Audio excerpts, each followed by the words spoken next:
Thank you for joining us for today's Ipsos virtual roundtable, exploring changing consumer behaviors, connecting with teens and their parents, plus diversity and inclusion as a source of innovation. Today's roundtable guests are among the most talented leaders in media, marketing, and technology, and you can read more about them in the slides in front of you. Throughout today's session, you will remain in listen-only mode. However, throughout the webinar, you may submit questions online using the Q&A feature. Time permitting, we'll answer questions at the end of today's session. However, if time runs short, then your question will be answered by email. Today's webinar is also being recorded and will be directly emailed to you. So now, without further ado, it is my pleasure to introduce today's moderator, Janelle James, Senior Vice President with Ipsos UU. Janelle, you have the floor. Thank you so much, Ellen, and thank you to all the members of our audience for joining us today for this exciting conversation about connecting with teens with our amazing group of speakers who are joining us from eBay, Urban Outfitters, PepsiCo, and SW Projects. So let's dig in. The first question I'd love for our panelists to answer, or really just introduce themselves by telling us about a recent project that they've worked on that focused on connecting with teens. Azel, do you want to start? Sure. Hey, everyone. I'm Azel Rivers. I'm excited to be here. Thanks, Janelle, for the intro. So a recent project that I've worked on in my current responsibility and role is leading marketing for the Pepsi-Lipton partnership is the release of a campaign that we did in partnership with T-Pain. And so T-Pain worked with Lipton to reveal Cousin T, who was basically paying an homage to the Black family sitcom and encourage folks to spend time with the ones that they love. So today I'll be talking a lot about how we work with families and sort of like teens through them with a lot of our beverage brands. Thank you, Azel and Cousin T. Gary, you want to go next? Sure. Hey, everyone. I'm Gary Nathaniel. I am the GM for sneakers at eBay. One of the things we just recently did was we rolled out a new campaign on our social media, primarily YouTube and TikTok, called Love Kicks. We're really give people an opportunity to kind of like test their sneaker knowledge through game shows, and it goes from everything from putting together collections of sneakers when they were released, but really, and also like setting up like the fit as we like to call it, so the whole outfit. So one of the things that we tried to do with that is really lean into content. This generation is so amazing with content. So how can we make something unique and really authentic to eBay? And that's something that we've been leveraging as of late. So love the Love Kicks campaign. We're on episode 2 right now. Really excited about it. Wonderful. Christina, do you want to go next? Hi, I'm Christina. I am the Director of Partnerships at Urban Outfitters, and probably a very classic example of our most recent partnership was with Juicy Couture, a very recognizable Y2K brand that is back in the trend mix. And so within our partnership, we partnered also with TikTok influencers and a very diverse cast of influencers that cover gender, body diversity, etc., and hosted what we called a Juicy Land experience in our flagship store. We served drinks that matched the colorways of the tracksuit. We did customizing, old school, hair extensions, nails, and just created a lot of shareable experiences that created UGC that we were able to use on our channels. So something I'll also talk about later is bringing, a heritage brand and putting a modern twist to it, and very much how we connect with teens. Love that. Last but not least, Sarah. Hi, everyone. I'm so happy to be here. Thank you so much for having me, Janelle. So I'm Sarah Wilson. I'm a content, community, and brand strategist. I founded SW Projects, where I work with lots of different clients. So I do a lot of research as part of my working with clients. I would say the most fascinating deep dive I took lately was in the run-up to the launch of a product that Nike rolled out called NBG, which was an app for teen girls. And as part of that, I immersed myself in the wellness landscape for Gen Z. Kind of how are they thinking about wellness? What does that mean?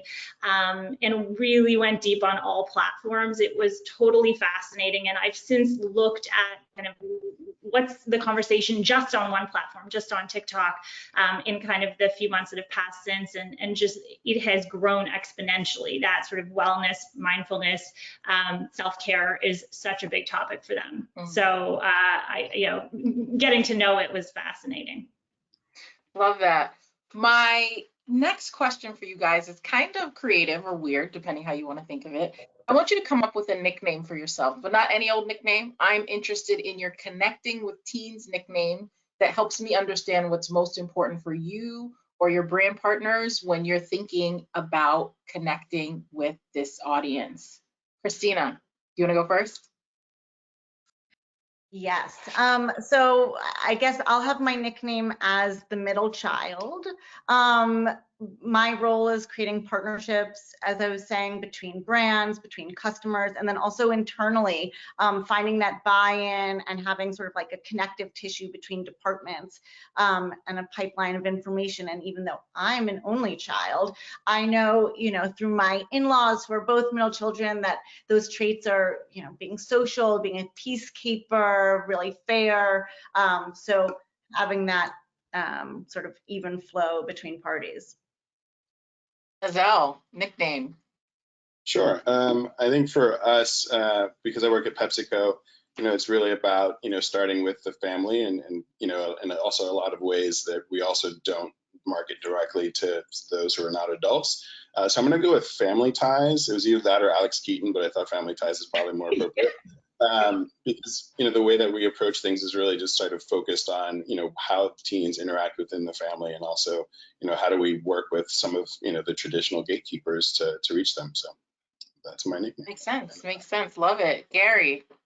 Sure. So much of what we do at with eBay Sneakers is making sure that people feel comfortable in what they wear, and making sure, as this generation calls it, the fit is tight. And we also, take that to the next degree, where we try to make sure our fit within, the sneaker community and how we connect with our buyers and sellers, and make sure we drive home, what our value proposition and how that connectivity fits in a really authentic way is important. So what I was going to go with is the right fit. The right fit. Got it. Sarah. I'll call myself the Demystifier. My background is as a journalist. That's how I started my career before I went to Facebook. And, I bring that sense of kind of connecting the dots and helping to illuminate a space that maybe isn't obvious or isn't clear. I'm obviously not Gen Z myself, so I rely on the people around me, the network that I've created, to really help me understand. And then my job is to connect the dots and sort of show you the patterns. And so I would say the Demystifier. Something I've been thinking about quite a bit recently, Virgil Abloh passed away. He was Louis Vuitton's men's creative director and founder and CEO of the Off-White brand. And one of his sort of quotes that really stuck in my mind, that's popped up a few times, particularly recently, is "Everything I do is for the 17-year-old version of myself." And I'm really curious about that. I mean, he was so successful. Why do you think that focusing on his own teen mindset, or a teen mindset in general, was helpful for innovation or helped to drive innovation? Can any of you weigh in on that? Azelle? Sure. If I think back to how I was when I was 17, there's a lot of stories there, but I think the thing that that resonates with me most with respect to this story is just hunger, right? It was like a hunger to prove oneself, a hunger to go out and make a name for yourself in the world. I feel like, as we all sort of like progress in our careers, like, and you achieve things, right? It's a lot easier to like focus on those laurels and rest on them. But if you kind of maintain that 17-year-old mindset, you're always going to be pushing it to the next level. And I feel like, that's something that, is always going to be resonant with like the greatest of thinkers, right? Not to stay complacent, but always kind of keep pushing forward. And that 17-year-old self, definitely wasn't making the salary that I make today. So I think that, that was something that definitely motivated me and, keeps me progressing forward.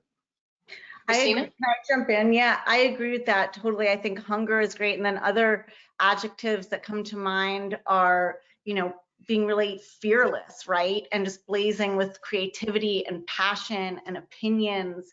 And I think that is really also where this generation, these teens, Gen Z is right now too. And it's so important, their opinions are really shaping how we as marketers are talking to them. And, they're really changing how companies communicate. So like with Virgil saying that, it's so much also about inspiration. And I don't know about you guys, but I have a little bit of a case of arrested development, right? I think that's like part of why I work in youth culture. And so, I think that hunger, and it's really visceral, just attaches to how one would create product and talk to that customer. Do you guys think that Gen Z teens are different from millennial teens or Gen X teens? Sarah, you want to weigh in on that?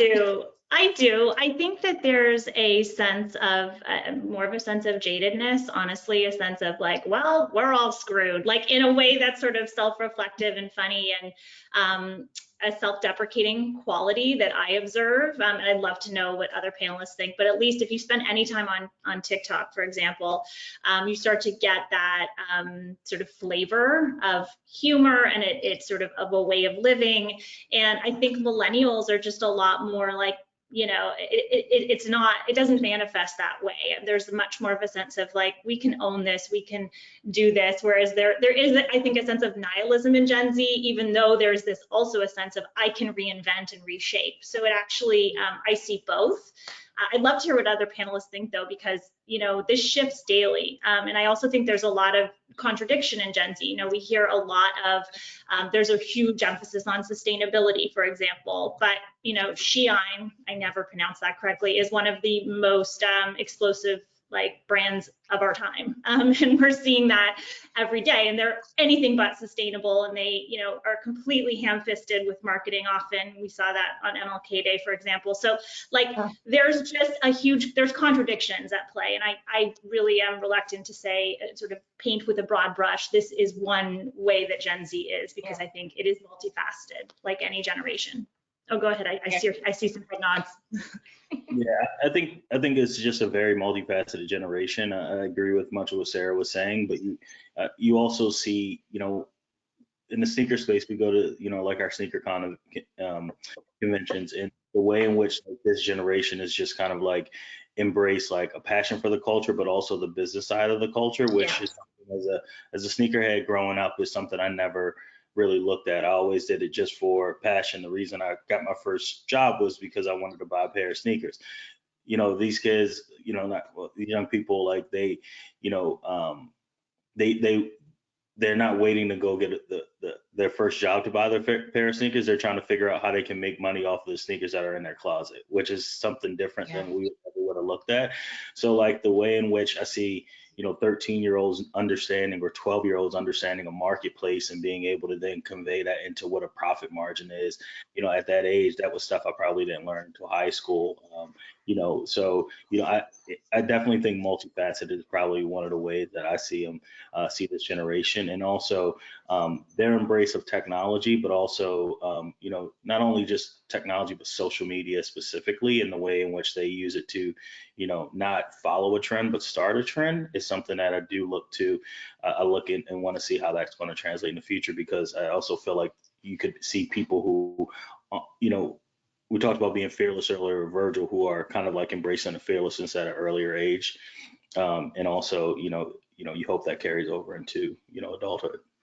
Yeah, it's so fascinating. I had the pleasure and honor of doing quite a bit of research in the sneaker space, and was really fascinated by some of the teen entrepreneurs who are literally making $50,000, $60,000 a year buying, reselling sneakers. It's amazing. But I'm also, I think about my nephew who's 19 and incredibly into thrifting.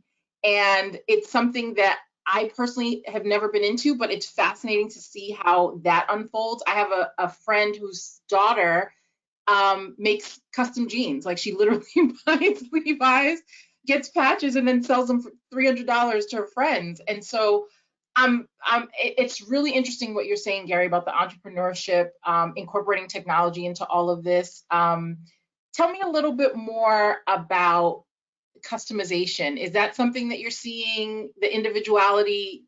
Tell me a little bit more.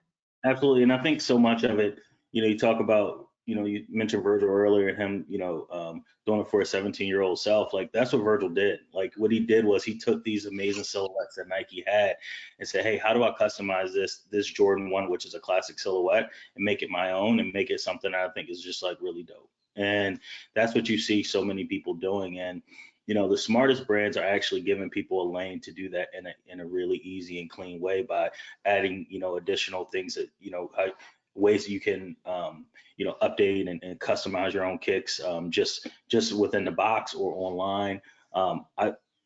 Two of my last 3 purchases have been customized kicks off of different platforms. So I think customization is just this generation's way of saying, hey, I really love this silhouette, but this is what it means to me. This is how I want to interpret it.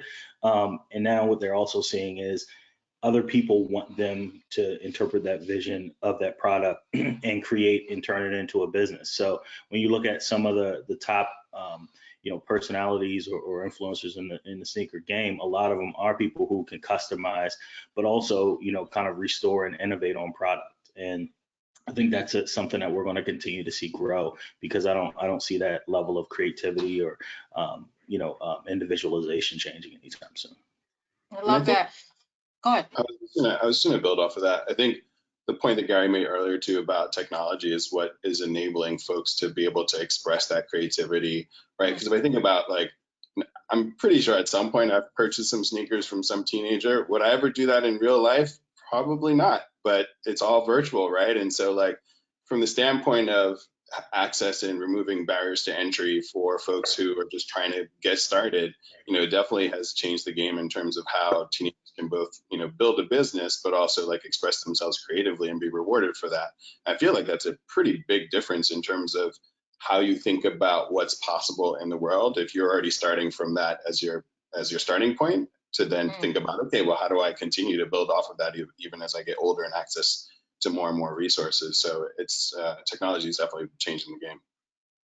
I'm curious, who do you think is doing it well outside of your own organizations? Is there a brand that you might go to for inspiration, or something that you've noticed recently where someone's capitalized on a trend where you're like, oh, that's what they've done for this target is really interesting? Yeah, I'll jump in. I mean, I think there's so many brands right now that are smaller, or let's say small to medium, that are coming up and having active conversations, let's call it, with their audiences, and really helping sort of positioning themselves at the center of a conversation in a way that really we haven't seen. So we're talking about streetwear. I think of the Hundreds as a great example of a streetwear brand that has even sort of among a really cool, forward-thinking category, is innovating in super interesting ways. And they're not massive. They're not a Nike, but they're coming up and making a name for themselves in beyond streetwear in a way that is so interesting to watch. I think of brands like Mad Happy. I think the fact that Mad Happy has attached itself to mental health as a kind of core mission from the start, and really expressed that in so many interesting ways. The way that brand is showing up across all channels is extremely kind of meaningful to its community. And I would say, for a big brand, Chipotle, I'm obsessed with watching their moves across the spectrum, from a sort of avocado drop on Depop, I think they did, which was sort of a ridiculous marketing move, to a job fair they ran on Discord, to kind of their daily posting and sort of how they converse with their community. It's super smart, and I think helps to foster, audience of extremely loyal audience who are there for more than like the burritos. They're there for the conversation and the fun and sort of being part of something. Those are 3 that are always on my radar. I'm curious to know you guys, because I tend to be also in a bubble, so I'd love to know. I think those are great. I mean, I was going to just say also collaborations really, create this like compressed hype. I feel like last week or this week, I don't even know, it was the Gucci North Face collaboration. And it's sort of this idea that instead of the trickle down, it's the trickle up, right? It's like using an influencer from TikTok as the face of, it's like this democratization of fashion. And then they release it through a content platform through Hypebeast, and I think, if that kind of formula is something that's been really successful and that people are doing such a good job of, and kind of that like pressure to make creators and collaborators get the credit. And I think so many brands are doing that, and Sarah's the expert here, but sort of rolling into what so many brands are doing within experimentation. I think Janelle will get to that probably later about disruption and innovation, but so many of brands that are really quickly attaching to tech trends like, Gary and Azelle, what you were speaking to earlier. NFTs. We can get into it now. I'm very curious, like what trend advanced. Go But for I'm it. also seeing in the sneaker space, I think it's an example of a sector that's forcing even like the giants to kind of keep their finger on the pulse. So, like I don't look at anyone as in the space as really like kind of like resting on their laurels. Like the way in which, Nike and Adidas continue to innovate as well as Puma is pretty amazing. One of the biggest, I would say, brands that I've seen grow over the last, I would say 12 to 18 months is actually New Balance, which you talk about taking classic SKUs that weren't probably viewed as street culture outside of certain pockets and then reinventing them. So now that some of their silhouettes and collaborations are some of the hottest on the market, has been pretty impressive. But then I look at other people who are just saying, hey, I'm going to create my own lane, like Super Heroic, when they're like how they're like targeting just like a younger audience and getting, taking all the lessons that you can learn from, the giants like Nike and Adidas, and then target a younger audience and get penetration there has just been pretty amazing. So it's interesting in this space how like, as much as the brands set the market, I think at least in the sneaker space, the brands have to be really in tune with what the customer is expecting, or else the customer will demand something else, or will show that they'll just create it on their own. What trend, technology advancement, or phenomenon has been most influential or disruptive when you think about your role in connecting with teens today? Christina, you want to take a stab at that? Sure, yeah. I mean, I think for us, of course, social and having that one-to-one and true dialogue of being able to respond directly to customers. But right now it's TikTok, the fast-paced content and scroll, but already it's churning into NFTs and Web3 and the metaverse. Like today I got an email saying, Sarah, I feel like it could have come from you too, but it didn't. But going from scrolling to strolling, right? Like already so fast, we're there. I loved that expression. And there was just like a $65 billion acquisition yesterday by Microsoft in the gaming community and luxury brands that are in Roblox. And so I think, there's so much innovation coming really quickly.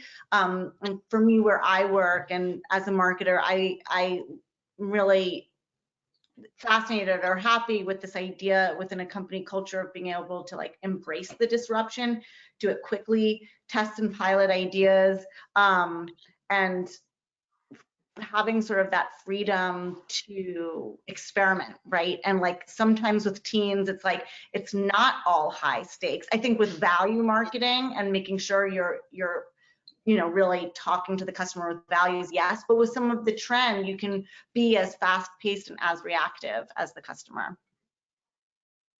Totally. Any other trends, Azelle?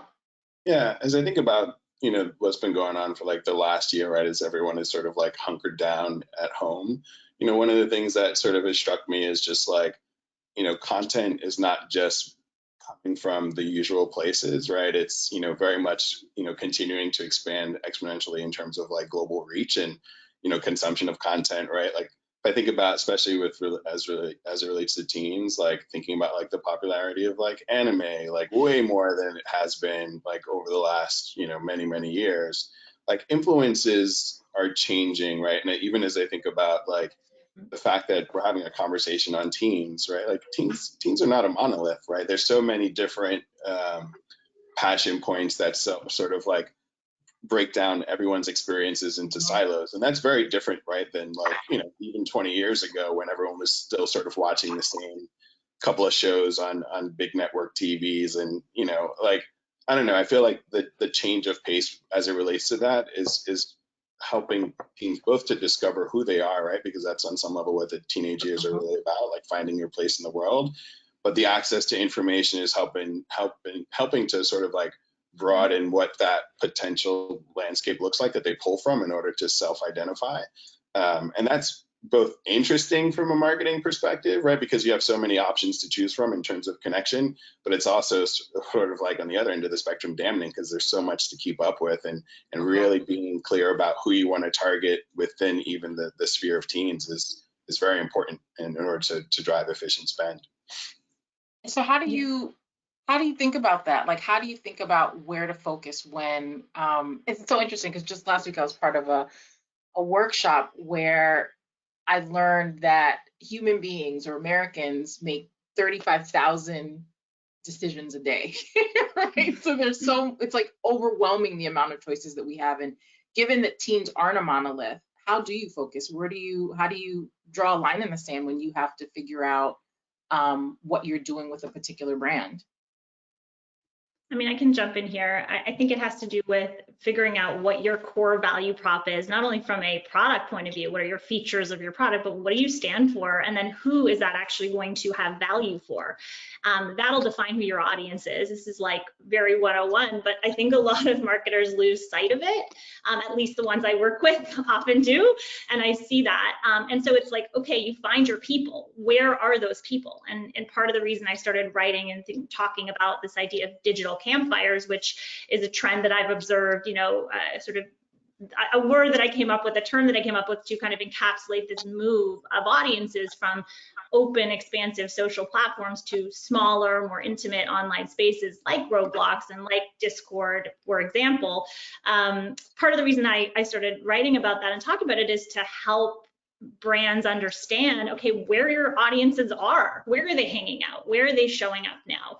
And so if you don't know who you're looking for, then it is that much harder to find them, especially in these small spaces, because you can't just simply target them with ads. You have to be careful and sort of curate your content and figure out where you're going to go and show up. So I would say that that's sort of the biggest shift that I've observed, and sort of like if you really don't know who you're for, that's even that much more of a problem now. And so really figuring that out. And that's why I think that honestly sneaker culture has thrived online, because it's very specific, where you can go into places and spaces where that's the thing that's being discussed, and that's the passion point. And so if you're interested in that, you go to those places, and deep interest communities thrive online. I think we've seen that.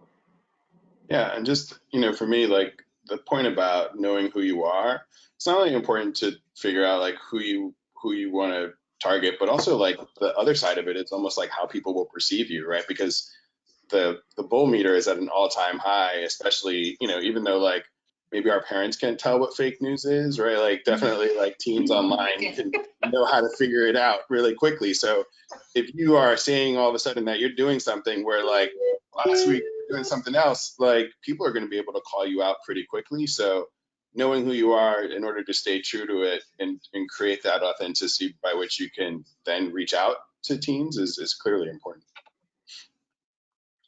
Fill in the blank for me. For us, doing blank for or with teens is the hardest because of blank. For us, doing blank for or with teens is the hardest because of blank. Anyone want to take a stab at that?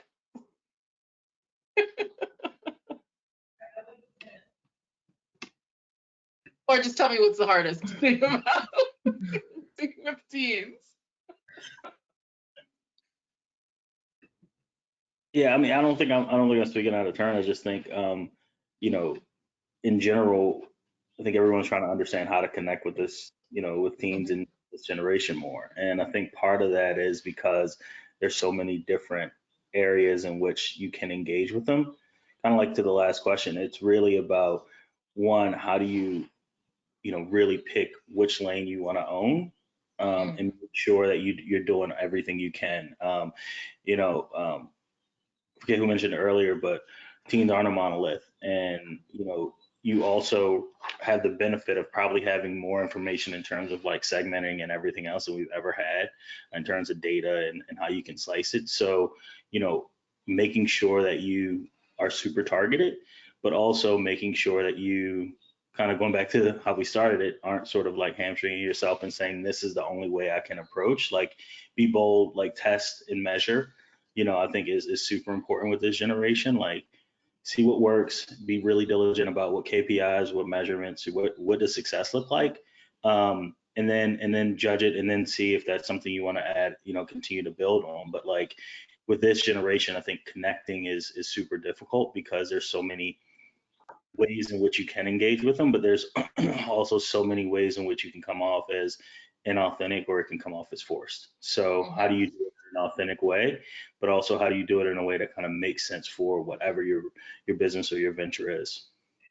I think the biggest, I'm just going to jump in and say the best way to prevent some of those mistakes is having Zs on the payroll. Like, I try to bring in Gen Z writers and thinkers whenever I'm working on projects as part of the mix, because there is just so much room to go wrong in some of these projects, and having their voices in the room is super important, and knowing like who are the people who are going to resonate with this community. It can be really hard, especially if you're not like sitting on these platforms every day, and so involving them in that conversation, I think, is super, super important. I always try to. That's such a good call out. I have the same. I don't think anybody who works for me is over 28. And they're so much closer to who our customer is. Just like we're getting influence and inspiration from the fleet of field employees in the store, and really having that two-way conversation. Yeah, I think that's a great call out. And then sort of on the other side of that is having your community that you've developed. And Gary, like that authenticity that you're talking about, and what we've been saying on social, is giving them a platform to speak on your own social channels. So, being able to work with the micro influencers and letting them speak to their own audiences, and having a place for them to tell their story or, their beliefs as well. Tell me a little bit about parents and the people that care for teens today. How do you connect with them? They're really, I think, a fascinating group of gatekeepers, and in many ways can really control the decision making. Tell me a little bit about that. Anyone? Yeah, I can jump in here. I mean, we spend a lot of time thinking about families and sort of like interconnectedness of different roles. I mean, I will say, as we think about the role of parents over the years, right? Like their role is, and their power as gatekeepers is diminishing, I would say, right? Because there's now so many more direct ways to have a conversation with a teen, right? Everyone has their phones, and as such, they have all the accompanying communication channels that come with it. I think, especially as now, you see, teens start to have a bit more financial freedom, either because they have their own businesses that, like we talked about earlier, or for some reason they're able to also just like buy stuff directly online. Maybe they took somebody's credit card or something, or they have their own. I feel like that's changing the game, and so it really becomes about how do you find common ground, right? Which I know is always a challenge for parents with teens. But I think that's where, you've seen a lot of brands start to shift beyond just sort of the common marketing practices of the past, where it's like big partnerships or, sort of like really into a space where that's more purpose driven, right? And so thinking about, what can sort of like serve as a common ground for a conversation, right? If I think about like, a brand that I work on, right, Pure Leaf, it's really about, the power of no, right? And I think that's something that can start at an early age, and it's, saying no is beautiful so that you can say yes to the things that actually do matter to you, right? Like that's a powerful sort of like truth that I think, kind of goes across ages. And that's a much easier thing to sort of build a platform around and ideate off of than, picking, an influencer that might have like a specific narrow appeal, right? Where, unless you're really going for like to spend the big bucks. But I feel like that's something that's definitely changing over the years in terms of just the diminishing power of the gatekeepers. Yeah, I think the common. I'm sorry. I was going to just say I think the common ground piece is so important, and I'm fortunate because I deal in a space that you have enthusiasts or people who love your product at 50, and you have it at 15. So I think finding that common ground in the sneaker space is a little bit easier because now all of a sudden you have mothers and daughters, or daughters and fathers, or fathers and sons, or what have you, that have that common ground around like this footwear and this product. And it's funny because I was talking to one of my buddies from business school the other day, and he was just like, all right, so coaching little league, need you to help me out with the decision I need to make. Should I come with this, or should I come with this, or what about this? Because like as much as he wants his daughter to be fresh for her little league basketball game, he, as a coach, he also wants like to look super cool on the sideline while he's doing his best Phil Jackson. And they are bonding over that love for sneakers, because like she wants to keep him fresh and he wants to be fresh and he wants to keep his daughter fresh and blah blah blah. And you have to find that common ground. And I think so much of that comes back to like, you think about how we connect with people naturally, we connect through authentic connection, like whether it's mentors or whether it's a professor or whether it's a friend. It's like something that is kind of seamless and easy to connect with, and finding that common ground is so important. So I do think with this generation that is, super vital. So I'm fortunate to be in So this what did space. you tell him? What recommendation did you give him? So for anyone that knows the secret space, we were battling over, Space Jam Jordans, Cool Grays, or Concords. And they have a kind of like this gray black colorway with the team. So we essentially landed on like Concords because it's the greatest you ever created. But he also wanted to go with Cool Grays because he's like, feel? these are the new ones and blah blah blah. And I was like, yeah, but you have to understand, you gotta introduce it slowly. Like everybody's coming with Cool Grays. You need to come with the Concords because not everyone's going to do that. So everyone's looking like with the Cool Gray. You need to come with that thing that they may have forgotten about, to show them who's back. So Love it. Can I jump in, because I totally agree with advice. Can I jump in, because I totally agree with the common ground like assessment, but I do have a question about authenticity. I'm just curious to know what the crew thinks, because we hear so much as marketers about authenticity and showing up in an authentic way as a brand, but I think that the entire notion of authenticity is being completely turned on its head right now. And I'll give you an example that was fascinating to me. A couple weeks ago, if you guys observed this, there was an artist, a musical artist on TikTok, and she blew up because somebody in the comments said, hey, can you write a song based on the alphabet? And she wrote a song based on the alphabet. It went totally viral. And then later it was essentially sleuths on TikTok, because everyone is a sleuth on TikTok, determined that this comment was actually left by a marketing person from Atlantic Records, which is her label. And it was this kind of like mini TikTok controversy. It kind of blew up in a way that only things do there. But the song went to #1 on the Billboard charts. And I noticed this because I looked it up a couple days ago. It's wild. The artist's name is Gail, and she is with Atlantic Records. I just, when we think about the idea of authenticity, right? Like authentic comment, it sparked virality. Wow, that's amazing. Atlantic Records took this mechanic of the platform and, used it and did it in a super smart way. But it wasn't authentic. So like, how are we, like, it's more of like a meta question about what does it mean to be authentic now when brands are getting in the mix on these conversations, and how do we maintain this idea? Or is it even worthy of maintaining? Or are we sort of mixing and matching what authentic means? I just think it's all up for debate now. And I'm super interested to hear what the panelists think. Big question, I know. Guys? Yeah, I mean, to me, it's almost like is the glass half empty or is it half full, right? I think there's always going to be people who look at something and want to, look at sort of like and critique it for something that may be wrong with it. Where I'm sure there's a lot of people clearly that love the song and celebrate it, and the journey that got it to #1 should be appreciated for what it is, because it is still a great piece of art.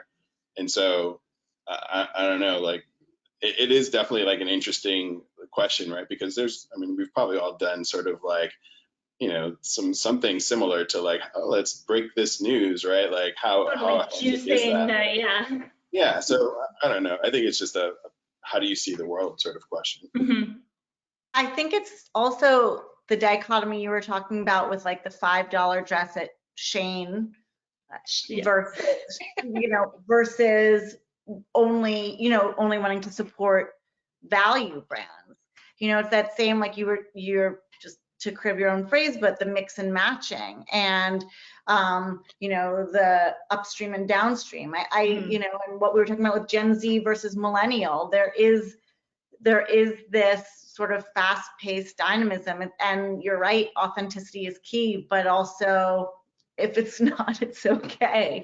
Maybe it's about appearing authentic or having that sort of matching the language of the platform. Like I'm just, as a marketer, I'm trying to like wrap my head around like what is the thing that is still going to appeal and make sense, but it doesn't come off as wrong, but but works within the mechanic. Like I think that's where I'm just trying to answer the question almost for myself. Like how do you play in the space and show up authentically? Is it more about speaking the language of the platform than anything else? I don't know. I think it's a couple of things. I think we all have the opportunity to see this play out in a lot of different ways. And one of the interesting things, it also comes down to intent, right? Like, is your intent to defraud, or is your intent to really have an authentic interaction and engage? And so while, someone on her team possibly set the prompt, I think it sounds like the intent was authentic. And so I think that's what intention is important as well. I 100% agree with that. And like, with anything, when you're daring greatness, I think there comes an element of risk, right? And I think, on some level, if you're doing something great, there's always going to be some haters that kind of make comments on it. And so that's like, if you're not daring to that level of greatness, like you probably are not daring to have haters at some point, right? So I think it's okay, or else, because at least you're being talked about, and clearly there's some success associated with it versus just sort of like, moving along at status quo and potentially not even reaching that level of success. And I think sometimes it's also the role of a parent or a mentor or like, a great sort of advisor to sort of set the prompt. Like I look at my daughter growing up and I'm just like, I know what she can do. So sometimes I'm like, hey, babe, do this, like show everyone, or like you ask the right question or the right probe. And so sometimes you just need a catalyst to get you there. And I think that's interesting as well. I want to shift gears a little bit. We talked so much about connecting with teens. I want to talk a little bit about insights and how, obviously we've touched on that in some ways, making sure you have someone, Gen Z on the payroll, or, I'm curious, what's your first priority when it comes to developing a new product or a new partnership, or taking a new product to market when you think about this audience?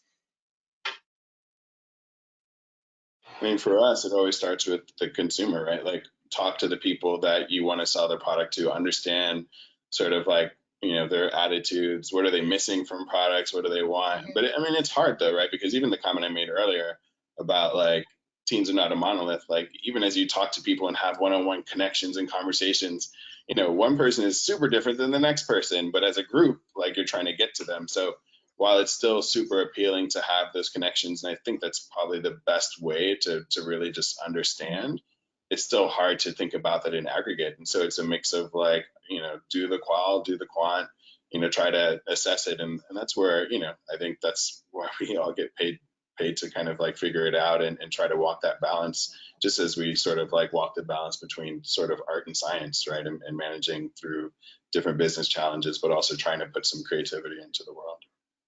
I will say, I think that the next great generation of brands is going to come up from community channels. So what is popping on Reddit, that is going to birth the next business. What is popping on TikTok? Like if you look and you go deep in those interest communities, there are businesses in each one. The other day I was, looking, and yes, I've talked a lot about TikTok, so that's just where I'm at. I was looking, there's, really rabid community around dip talk, like for dips. People interested in dips, like game day dips, everything from super like, trashy dips to like very elevated dips. Like that's a business. Like, I don't know what it is, but it is. And there's a community there who is excited about that. And you could just pick any number of communities, deep interest communities, to build businesses around. And I do think that going that way first and then building from the ground up with that community in mind is going to, yeah, like I said, sort of birth the next generation of businesses. For businesses that already exist, I think they have to find those communities who are potentially receptive, because everyone is in those narrow lanes. So finding them is super important. I'd love to hear others' thoughts on this, though. For me, for partnerships, I mean, just a little, I cannot wait to check that out, by the way, Sarah. But, you know, it's we all loved it. I know, I'm like, I was literally typing as you were saying that. You know, finding that balance between familiarity and then the unexpected. I think also with teens, as we're all talking about, there's really a hunger for discovery. So you kind of want to be first, just as we as marketers sort of want to be first to platform or first to idea. So having that, you know, as you were saying, Azelle, you know, it's kind of like art and science, but content and commerce, and, you know, relevancy, reward, discovery were some, you know, some kind of terms that I was thinking about. That's important to how we market, you know, like we have music as a huge arm of our business. I mean, I have a global music curator on my team. Like, what retailer, you know, would have that? Like, how is that a position? But, you know, he's actually so vital to our team. So just ensuring that we have, that there's cultural relevancy and that there is discovery. Let's say it's, you know, an emerging artist, and then there's the reward, and let's say it's like opportunity to have a meet and greet with said person. So same as when I'm putting together partnerships, those are, you know, really sort of the entry points that I'm looking at as coming from as a first priority. I'm curious, how, if at all, do you feel like being a woman or a person of color has made you better at connecting with teens or with Gen Z, or any non sort of mainstream audience? I think it goes back to the comment Sarah made on like having Z's on the payroll, right? Like in this case, I'm on payroll, and you know, I think coming from being a person of color, like, and understanding sort of those experiences, having lived them myself, it definitely helps just to start to build that connection, and at least, you know, especially as we think about like interpreting cultural cues and just sort of like subtle communication signs that like, hey, this is really about you, right? And this is for you. This is content that, you know, we're creating, or this product is for you, or this service is for you. Like being able to communicate that and having that knowledge sort of like within me, or within the team is clearly really important to kind of also signal that authenticity that we were talking about earlier, because they know that it's not just coming from a brand, it's coming from like some people behind the brand, or at least the brand has personality given to it and imbued by the people that understand their situation. Yeah, I think for me, you know, being a person of color and in this community is been important, because the community is extremely diverse. Like the sneaker community isn't. It's hard to put a race, ethnicity, gender, age. You know, it's hard to put any of that on the sneaker community because so many people love sneakers so much. So like, you know, making sure that it's something, you know, diversity and inclusion are things that you really embrace, and understand that everybody has sort of like a role in this community. And everyone has a different experience, and just kind of going into it open that way is something that, you know, I think it's been great to really embrace. So, you know, obviously when you think about the way in which sneaker culture feeds over into urban culture, and that feeds over into, you know, Black culture and everything else, there's definitely connectivity there. But, you know, even beyond that, the way in which the community has like continued to evolve and everyone embraces. So, you know, the kid in the suburbs, the young lady who grew up in, you know, Amsterdam, the person in Asia, like, you know, whoever, like I talked about before, the 50-year-old dad and the, you know, 14-year-old daughter, like all those stories that, you know, we hear every day. It's a really diverse community. And I think for me personally, like my ability to embrace that diversity and also want everyone to feel like we are, as eBay are being as inclusive as possible, and how we, show up for the community is super important. So those are all ways I think, my role as a person of color or my I don't want to say role, but me as a person of color, it's impacted what we do on a daily basis. I'm curious, naturally or organically, as part of this conversation, we've talked about how multifaceted Gen Z or teens are today, and just how they're not a monolith. I'm hearing you say that so much of this comes naturally, but do you ever have to explain the business case for inclusion with your work with Gen Z? Is it something that you ever have to advocate for, or is it, just given this particular demographic, it's natural in your organizations? Can you guys weigh in on that a little bit? I think the natural tension is between the short term and the long term, right? I think, depending on sort of like the role that you play on the team, like, are you focused on, delivering the short term or not? Like, clearly working in a publicly traded company, there's a lot of pressure on the short term. But, always kind of keeping the vision, right, in mind, and staying true to sort of like how you want your brands to show up in culture, and what sort of ultimate goal you're kind of striving to, helps to keep in mind the fact that like other groups that may not necessarily be the core today are needed to get there. And how do you sort of like create the pathway to make sure that, there's lots of options in the world, that they don't sort of like stray away from your brands.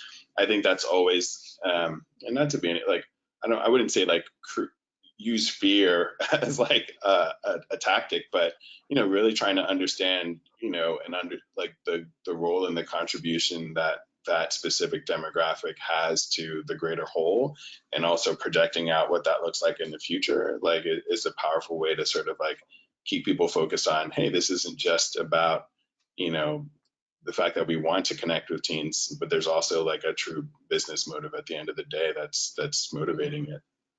I do think that's the difference between like growing up when we were 17 and now, is like, if businesses don't pay attention to this generation, there is a huge like business risk. So paying attention to how they're showing up, what they're doing, the moves they're making, the businesses they're building as creators is super important. I mean, I was struck by the sort of quickness with which Nike bought Artifact, the digital goods company. That's a huge signal that that a very young, new, nascent brand has caught the attention of that big a company is it's telling, and I think it's something to pay attention to, and sort of a template for what's to come, I think. Christina? Yeah, I was just gonna say, for us, like, to have sort of D&I work become business as usual and part of everything we do, from casting to behind the scenes photography to just having it weave through all efforts, both internally and externally, whether it's like, we just worked on an HBCU internship program that was like mentorship as well as ultimately sellable goods, and really created, a start to finish project. But having the conversations, within the organization, and then for us, it's everything we do. It's having that value prop and standing for it, just because that is the customer, that is who they are. So it's a true representation. I think, Janelle, it's like something you had said earlier, where it's kind of, you're looking at it as software, right? Yeah, no, I was it's so funny because I was going there in my mind as well. I might be dating myself a little bit, but I feel like inclusion is today what digital was in marketing like 15, 20 years ago. Right. It's like, everyone's, they have a chief digital officer, and they're trying to figure out how to integrate it into all of their, operations, but it's really the software that we need to operate on today. And related to that, do you see a connection between inclusion or diversity, equity, and inclusion efforts and innovation? Can we talk a little bit about that as we wrap up? I mean, I'll say that, just like the parallel that you made around like, 15 years ago, digital was like, oh my God, we need a, digital person and someone needs to be in control of this. But now like everyone has some element of digital, right? Like the goal of the future is everyone is now their own sort of like chief inclusion officer, right? Because you cannot ignore where the demographics are taking us, as well as just the general goal of a marketer to connect with your audience, right? And I think as it relates to innovation, hopefully your innovation person is not living in the now, they're living in that future. So like they need to be thinking about all of the things that we just talked about, because inclusion is basically part of their mandate. So there shouldn't necessarily need to be a separation of the two. Like they're one and the same in my mind. Yeah, I agree. I think those diverse perspectives and really create an environment where people feel welcome to share their perspective and it will help lead to a more innovative workplace and more innovative solutions. I think, one of the things we look at is, making sure that our messaging and what we're doing really reflects who our customer base is. And I think it's oftentimes kind of like Christine was talking about earlier with having Z's in the room, like we also have to have representation in the room. And it's super important that, it's something that I talk with, my leadership as well as others about, like how can we get more better representation in the room and make sure that the people who we want to that are shopping our site and that are supporting our community is reflected within the company. And I think that'll help us spur ways to better connect with people irrespective of gender, ethnicity, race, age, all of them. So, I think the more in which we have, the right representation in the room, the more in which we can also drive better innovation and ultimately serve our customer base better. I love that. I'm just scrolling through looking at some of the questions we've gotten from the audience. And one of them that I'd like to throw out to you guys is, how do you approach CSR, corporate social responsibility, from a Gen Z mindset so it comes across as authentic? And I know some of the things that we've talked about touched on this a little bit, but I'd love to specifically sort of throw the CSR question out there. Any takers? Are you within CSR, Janelle? Are you, or it's the question asker, sort of including sort of all value marketing, so LGBTQ, mental health, sort of total donations. I think for us, similar to the D&I work that has become just part of the organization, all efforts. It's the same with CSR. It's a little tougher, as Al, and all of us as being in a publicly traded company, to have to be a bit, careful of where we're donating, what organizations we're affiliating with. And there is that BS barometer also with customers, right? Like it's all of the things. It's like, get trolled for who you donate to. You can never donate enough. Like, even if you're giving X amount, like, well, that's still like, that wasn't enough. You're like, it was $1 million, So it's like CSR has gotten trickier. And, for us, we donate, or we participate in CSR as it attaches to our brand values. So it's creativity, entrepreneurialism, LGBTQ rights. But what we're also doing, I feel like a real broken record here, is making sure that we are also donating and having corporate social responsibility to actually our community. So for example, like Latin Heritage Month, we worked with, again, a micro influencer and helped her to donate to the organization that she was most passionate about, that we as our company could not have. But in helping her to, it sort of was also, flipping CSR on its head a little bit. So amplifying other voices, really being support in a platform. I love that.